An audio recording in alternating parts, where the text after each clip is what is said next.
Hello, what is your name? My name is Annalisa Cortez Cantos. How old are you? I'm 40 years old. What is your religion?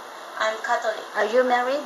Yes. Do you have kids? Yes. How many kids you have? I have 3 daughters. Okay, so how old are they? They all 21, 16, and 13 years old. Okay, so how long you been working in Hong Kong? 4 years. Do you have any working experience in other countries? Yes. Okay, where? And Brunei Darussalam. Okay, so how long you been working there?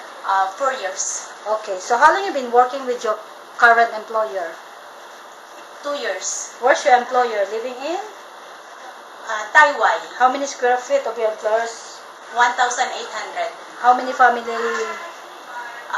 2 adults and 1 children, 16 years old. Okay, so would you please describe your daily working schedule? What time you wake up in the morning? I wake up 6:30 a.m. to prepare the breakfast for the children, and then after that, cleaning the house.